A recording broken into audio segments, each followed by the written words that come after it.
المفروض احنا دلوقتي هنتحرك على الكامب. مش عارف كل لما يعني يبقى في حاجه مهمه جدا جدا الاقي ضهري هيبتدي يقفش عليا. مش عارف ليه تقفش عليا. صباح الخير. صباح النور. ضهري يقفش عليا يا محمد. اولا في حاجه بس لازم تبقى عارفها، متحسش بالمرض، ما تفكرش فيه عشان خاطر ما تحسش بيه. لو قلت لي كلمه انك جاهز عشان خاطر ننزل يبقى معناها انك مش هتشتكي واحنا في المخيم خالص.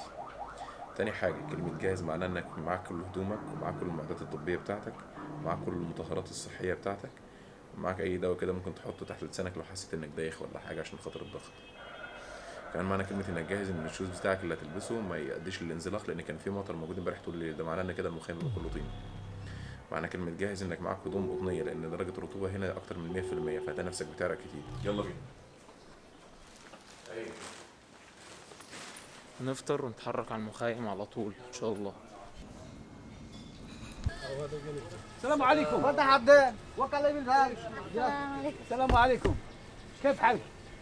كان صهد جيد جيد. بالاسي ده كان لك هذا السوق كان لك صوت زنزانة. دانك وكلم ان شاء الله كويس. جزء الدكتور كلم الدكتور. شو بالك صورة السلام عليكم. سلام ده السلام عليكم.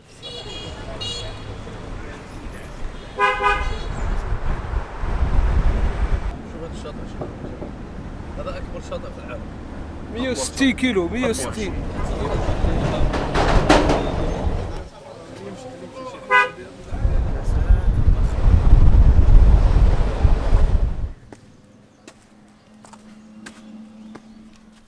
دلوقتي هم نزلوا السوق هيشتروا ميه بقى وهيشحنوا وهيظبطوا، لكن نظرات الناس هنا يعني مرعبة شوية. فنظبط كده في السوق ونروح على الكامب ان شاء الله. السوق كويس يا مولانا.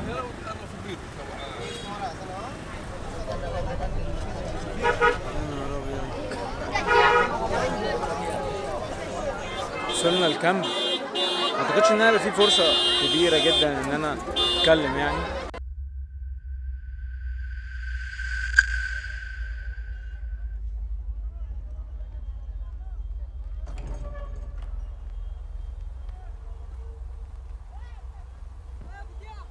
You said you were all alone. You're not.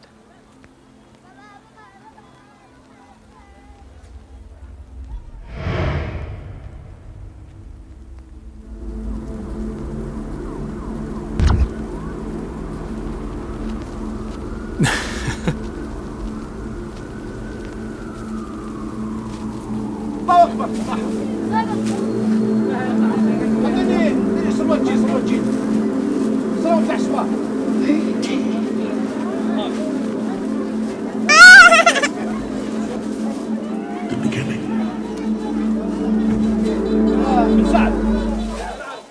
العدد كبير جدا، درجة الحرارة عالية جدا. هشم محمد.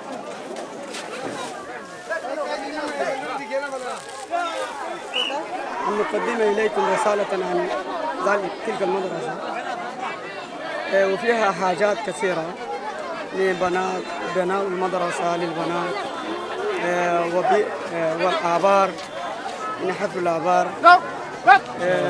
وفيها أيتام كثيرة إلى يعني 57 يتيما في ذلك. نستفيد منكم لغة عربية. والله نحن من نريد أن نستفيد منكم.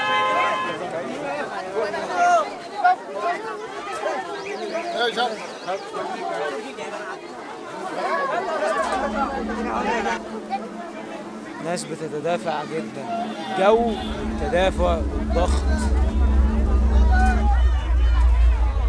وجودي جوه المخيم حطني في حالة نفسية أنا عاجز عن تفسيرها. ممكن يكون لوننا مختلف،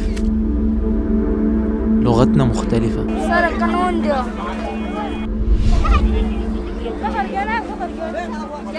وأرضنا.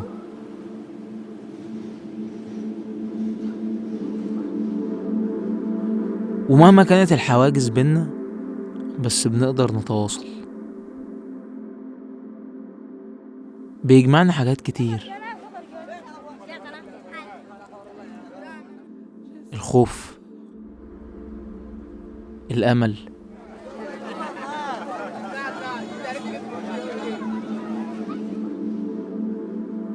الفرح والإنسانية.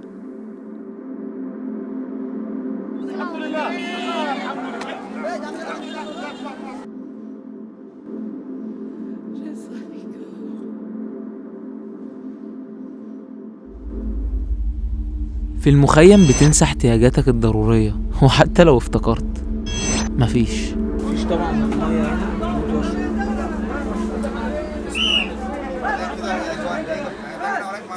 بتوصل لمرحلة كبيرة جدا من التشتت الذهني والإرهاق النفسي قبل البدني. واحد مكسوف يقول ان هو تعبان والله. الناس اللي بره دي بتموت تقريبا، بتموت كل يوم.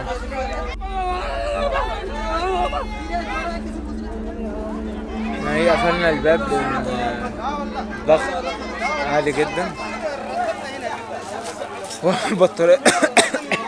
والبطارية خلصت. بصور بآخر بطارية معايا.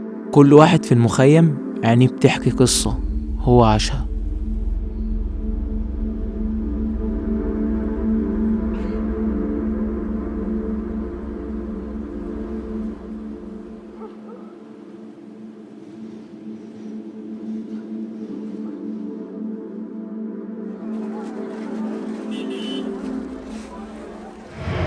ورغم كل ده بتشوف انك ممكن تزرع حاجة في وسط كل الركام اللي حواليك.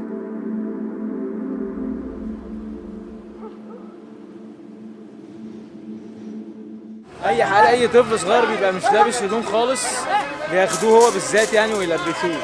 فاللي بيحصل ان هم بقوا بيقلعوا كل العيال الصغيرة ويدخلوهم، فالطفل ياخد مرة واثنين وثلاثة وبقى في واحد لسه ما خدش خالص.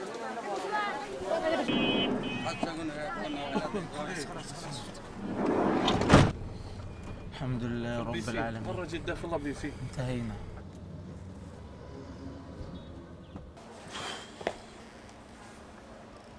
طبعا مش عايز اقول لكم انا حاسس بيه عشان ما افرضش عليكم شعوري، ولكن مما لا شك فيه ان العمل الانساني بيأثر على قلبك بشكل ما. وانا فخور جدا ان انا من اوائل المصريين اللي شاركت في مساعدة الناس دي. مع في جنسيات تانية كتير، ولكن وجودي كمصري ده شيء يعني عارف اول مرة تحس بحتة انا مصري. هما بيسألوك انت منين؟ انا من مصر. السلام عليك. لو لا تزعل. بلدك؟ ايه؟ بلدك مصر. مصر. ناس من بنجلاديش بتساعد هناك في الكامب. فانت منين؟ انت مصري. بعدين ممكن يقول لك انت شبه واحد من دولة معينة. لا انا من مصر. فالعمل الانساني ده بيأثر جدا على شعورك بعد كده بالنعم. مش عايز اطول كتير، ودلوقتي المفروض ان هما بيغيروا لنا بقى الاوضه عشان يجيبوا لنا اوضه فيها سريرين ان شاء الله. انا مش قادر. محمد بيقول ان احنا اللي عملناه دلوقتي ده خطر جدا، ان احنا ننام على السرير من غير ما نتعقم. فيش وقت يا محمد، فيش وقت. انا بحاول اقوم بقالي تقريبا نص ساعة. محمد قام بيتعقم في الحمام. انا طبعا مستني الفندق يكلمنا، يعني يقول لنا اي حاجة عن موضوع الاكل، ان احنا معناش غير شوية بلح. يعني اسوأ حاجة في العالم ممكن تحصل ان انت تاكل ب$15 رز بالزيت. مع استاذ محمد جزاه الله خير. كساك الله. الله يسامحك. يعني كنا هنموت من الجوع. والله عسل. واد بيجري من امه جاي ولا لما شافنا عايز يخش اوضه فاكر راسه فيصل.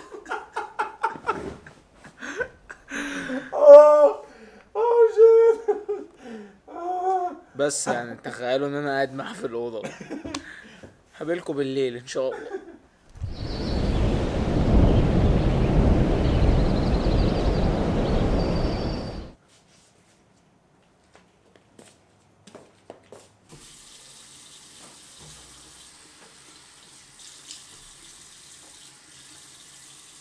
نمت السنين بقى، بس صاحي حالا. وايه بقى؟ ومفيش اكل في اي حته لان الوقت متاخر. انا ما اكلتش.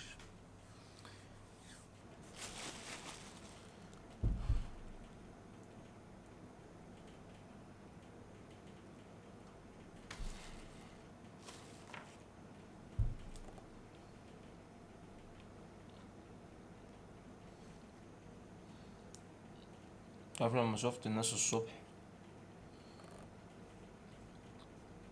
حاسس برضو ان البلح ده دلع. يعني انا كده متدلع قوي الحمد لله. يلا يا عم، يلا يا عم، مخنوق. يحصل لي حاجه انا كده على فكره. المهم يعني محمد بيقول ايه؟ ان احنا لو نزلنا دلوقتي، احنا صحينا الساعه دلوقتي 1:03 بتوقيت بنجلاديش، يعني تقريبا عندكم في القاهرة يعني 8:30 اللي في مصر يعني. فبيقول ان احنا لو نزلنا دلوقتي هيجيلنا هبوط في الدورة الدموية الصبح في الشغل، لان احنا اكيد مش هننام بقى لحد الفجر، فاحنا لازم ننام لحد الفجر.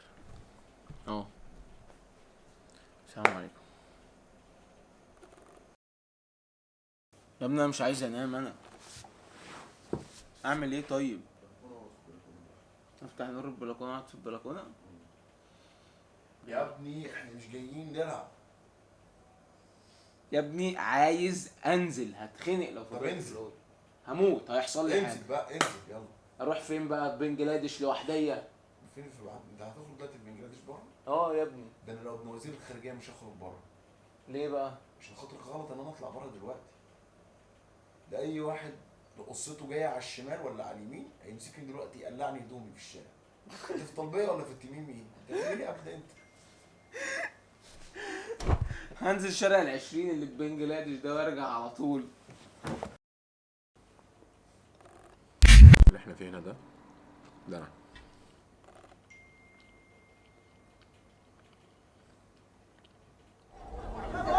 What's your name? My name is Abdullah. Abdullah. Me too.